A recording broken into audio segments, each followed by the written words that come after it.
Fire সার্ভিসের ১৯টি ইউনিটের চেষ্টায় রাজধানীর মহাখালীর করাইল বস্তির আগুন প্রায় ৫.৫ ঘন্টা পর নিয়ন্ত্রণে এসেছে। পুড়েছে প্রায় ১৫০০ ঘর আর কালো ধোঁয়ায় ছেয়ে গেছে পুরো এলাকা। সহায় সম্বল হারিয়ে খোলা আকাশের নিচে বহু মানুষ। রাজধানীর মহাখালীর করাইল বস্তির আগুনের ক্ষয়ক্ষতি আর সেখানকার সবশেষ খবরাখবর জানার জন্য আমাদের সঙ্গে যুক্ত আছেন সহকর্মী রাজু আহমেদ এবং সাজিদ আরাফাত। তবে শুরুতেই চলে যেতে চাচ্ছি রাজু আহমেদের কাছে।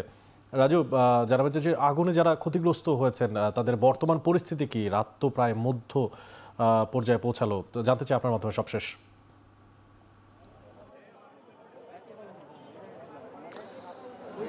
জানিয়ে রাখবো যে যারা আসলে আগুনে ক্ষয়ক্ষতি হয়েছে তারা একেবারেই বাস্তুহারা। আপনাকে জানিয়ে রাখবো যে ১৫০০-র বেশি ঘর বাড়ি মূলত পুড়ে গেছে, যেমনটি ফায়ার সার্ভিস জানিয়েছে। আশেপাশে বেশ কয়েকটি স্থানে যারা ক্ষতিগ্রস্ত হয়েছে তারা আশ্রয় নিয়েছে। বিশেষ করে এই করাল বস্তির পাশেই যে টিএনটি মাঠ রয়েছে সেখানে কিন্তু একাধিক পরিবার তারা শুধুমাত্র নিচে কিছু একটা পলিথিন বা বস্তা বিছিয়েই তারা আশ্রয় নিয়েছে। যেহেতু দীর্ঘ সময় ধরে এই আগুনের যে ভয়াবহতা সেটি চলেছে, সে জায়গা থেকে জীবন বাঁচাতে মানুষজন শুধু এক কাপড়ে ঘর থেকে বেরিয়ে এসেছে। আপনাকে জানিয়ে রাখবো যে কিছুক্ষণ আগে এখানে ফায়ার সার্ভিসের পক্ষ থেকে ব্রিফিং করা হয়েছে। ফায়ার সার্ভিসের পক্ষ থেকে যেমনটি জানানো হয়েছে যে প্রায় ১৫০০-রও অধিক ঘরবাড়ি এখানে পুড়ে গিয়েছে। একই সঙ্গে যদিও হতাহতের কোনো খবরাখবর পাওয়া যায়নি, তবে যে সকলে এই ঘরবাড়ি পুড়ে গিয়েছে কোনোটিতে মূলত থাকার মতো কোনো অবস্থা নেই। নতুন করে নির্মাণের আগ পর্যন্ত যারা এই ১৫০০ ঘরবাড়িতে থাকতো প্রত্যেকটি পরিবারকে কিন্তু ঘরের বাইরে থাকতে হবে। যেমনটি আসলে জানানো হয়েছে যে এই ঘটনায় ৫ সদস্যের একটি তদন্ত কমিটি ফায়ার সার্ভিসের পক্ষ থেকে গঠন করা হবে এবং এই তদন্ত কমিটি মূলত জানাবে যে এখানে কি পরিমাণ ক্ষয়ক্ষতি হয়েছে, কত লাখ টাকা বা কত কোটি টাকার ক্ষয়ক্ষতি হয়েছে। একই সঙ্গে আগুনের সূত্রপাতটা কোথা থেকে হয়েছে সেটিও আসলে ফায়ার সার্ভিসের যে তদন্ত কমিটি হবে ৫ সদস্যের, সেটিও হবে। যেমনটা আপনাকে বলছিলাম যে যেহেতু করাল বস্তির পাশে একটি বিশাল মাঠ রয়েছে, টিএনটি মাঠ, সেখানে একাধিক পরিবার যেমন আশ্রয় নিয়েছে।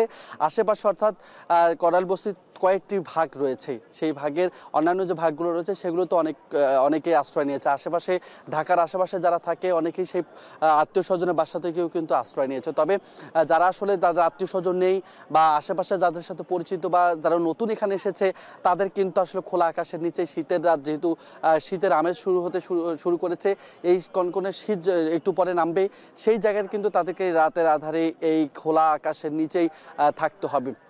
আপনাকে জানাবো যে পুরো এলাকাটি এখন যে ১৫০০ ঘরবাড়ি পড়েছে পুরোটি একদম বলতে গেলে যে বিভীষিকাময় চিত্র। অর্থাৎ দীর্ঘ সময় যেহেতু আগুনের লেলিহান শিখে এই জায়গাটিকে পুড়েছে, এখনো কালো ধোঁয়া চারদিকে ছড়িয়ে পড়ছে।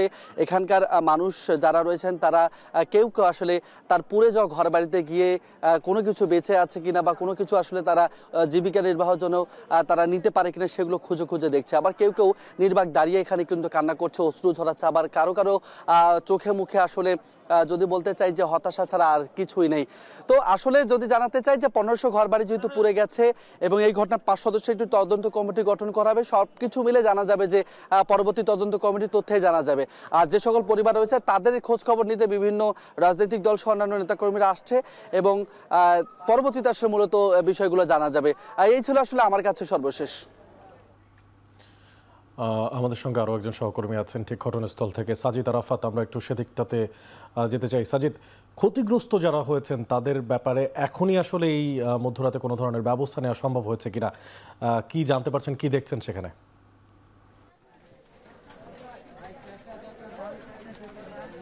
অনেক, আমি যে জায়গাটিতে এখন দাঁড়িয়ে আছি ঠিক এখানকার যে স্থানীয় বাসিন্দা তারা বলছেন যে এই জায়গা থেকেই খুব সম্ভবত আগুনের যে সূত্রপাত সেই সূত্রপাত হয়েছে। আমার ঠিক হাতের বাম পাশে যে জায়গাটি রয়েছে এখানেই সিলিন্ডার বিস্ফোরণ ঘটেছিল অনেকেই বলছে, এবং যেই জায়গাটি পোড়া জায়গাটি একেবারে পুড়ে ভস্মীভূত হয়ে গেছে। আমরা দেখছি একেবারে এখনো কিন্তু যে পোড়া গন্ধ, সেই গন্ধ কিন্তু আমাদের নাকে এসে লাগছে, ধোঁয়া উঠছে, এখনো আমাদের চোখ মুখ কিন্তু এখনো জ্বলছে আমরা দেখছি। এবং এখনো এখানকার অনেক ক্ষতিগ্রস্ত মানুষ এই তাদের যে সহায় সম্বলহীন একেবারে শেষ সম্বল সেটি কিছু আছে কিনা সেটি দেখার জন্য কিন্তু এখনো তারা এখানে খুঁজে হাতড়ে ফিরছেন আসলে এখন পর্যন্ত আমরা দেখছি। এবং একটু আগেই আমরা লাইভ শুরুর আগে দেখেছি এখানে ঢাকা জেলা ম্যাজিস্ট্রেট তিনি এসেছেন, ফায়ার সার্ভিসের যে এখানকার ঊর্ধ্বতন কর্মীরা রয়েছেন তাদের সাথে কিন্তু তারা একটুখানি এখান থেকে আরো ভেতরে প্রবেশ করেছেন, তারা এই জায়গায় পরিদর্শন করতে এসেছেন। তারপরে হয়তোবা কোনো ধরনের সহায়তা কিংবা অন্যান্য যে ত্রাণ সামগ্রী দেওয়ার যে বিষয়গুলো সেই সম্পর্কে হয়তোবা আরো কিছু পরে সিদ্ধান্ত নেবে। তবে এখন পর্যন্ত আমরা কাউকে এখানে অফিসিয়ালি যে সহায়তার যে বিষয় সেই বিষয়গুলো কিন্তু আমরা কোনো ধরনের ঘোষণা এখন পর্যন্ত দেখিনি। এখানে অনেক মানুষ রয়েছেন এই যারা করাইল বস্তিতে থাকেন। আমরা যেটি ফায়ার সার্ভিসের সূত্রে জেনেছি যে 1500 বাড়ি ক্ষয়ক্ষতি হয়েছে, 1500 ঘর। আমরা এখানে দেখতে পাচ্ছি যে বেশিরভাগ এখানকার বাড়িগুলো কিন্তু টিন দিয়ে তৈরি। সেই টিনগুলো কিন্তু পুরে একেবারে মুচড়ে গেছে, দুমড়ে মুচড়ে সেগুলো পুড়ে গেছে। সেগুলো কিন্তু এখনো ভস্মীভূত হয়ে এখানে আছে। এখন পর্যন্ত আমরা দেখতে পাচ্ছি ধোঁয়া এখানে উঠছে এবং অনেক মানুষ ক্ষতিগ্রস্ত হচ্ছে। সেই ক্ষতিগ্রস্ত মানুষরা কিন্তু এখনো অনেকে এখানে আছেন। কেউ কেউ এখানকার যে টিএনটি মাঠ, পাশেই বনানী টিএনটি মাঠ, কিংবা এখানে একটি স্কুল রয়েছে এরশাদ স্কুল, সেই স্কুলের মাঠে কিন্তু অনেকেই আশ্রয় নিয়েছেন। আমরা দেখতে পাচ্ছি নারী, শিশু সহ পরিবারের বয়োবৃদ্ধ যারা আছে। এবং এখনো আমরা দেখছি এখানে উদ্ধারকর্মী যারা রয়েছে, স্বেচ্ছাসেবক দল রয়েছে, রেড ক্রিসেন্ট থেকে শুরু করে ফায়ার সার্ভিস, অন্যান্য যে স্বেচ্ছাসেবী সংগঠনগুলো, তারা কিন্তু এই জায়গাটিতে নিরাপত্তার রক্ষার স্বার্থে এখনো তারা এখানে আছেন। তারা উৎসুক জনতা অনেকে এখানে ঢোকার চেষ্টা করছেন, যারা মোবাইল নিয়ে ছবি তুলছেন, ভিডিও করছেন। এই ধরনের মানুষের কিন্তু ভিড় আমরা দেখতে পাচ্ছি। সেই মানুষদেরকে, উৎসুক মানুষদেরকে সরিয়ে এখানকার যে নিরাপত্তা ব্যবস্থা কিংবা অগ্নি নির্বাপনের যে বিষয়টি থাকে, পরবর্তী আগুন নিয়ন্ত্রণে আসার পরের যে ধাপ, সেই কার্যক্রমগুলো করার জন্য কিন্তু তারা এখানে সহায়তা করছেন, সাহায্য করছেন। এখন পর্যন্ত আমরা এই চিত্রই দেখছি, অনেক মানুষ এখানে আসছেন যারা এখানে ক্ষতিগ্রস্ত হয়েছেন। তারা সহায় সম্বলহীন হয়ে তারা কিন্তু বিভিন্ন জায়গায় খোলা আকাশের নিচে ঠাঁই নিয়েছেন। এখন পর্যন্ত তারা কোনো ধরনের সহায়তার আশ্বাস কিন্তু পাননি। আমরা কথা বলেছি অনেকের সাথে এবং এই ঢাকা জেলা ম্যাজিস্ট্রেট এখানে একটু আগেই এসেছেন। তিনি পরিদর্শন শেষে হয়তোবা আমরা তাকে প্রশ্ন করব যে তাদের পক্ষ থেকে কোনো ধরনের সহায়তা নেওয়া হবে কিনা। সেই বিষয়গুলো হয়তো তিনি আমাদেরকে জানাবেন।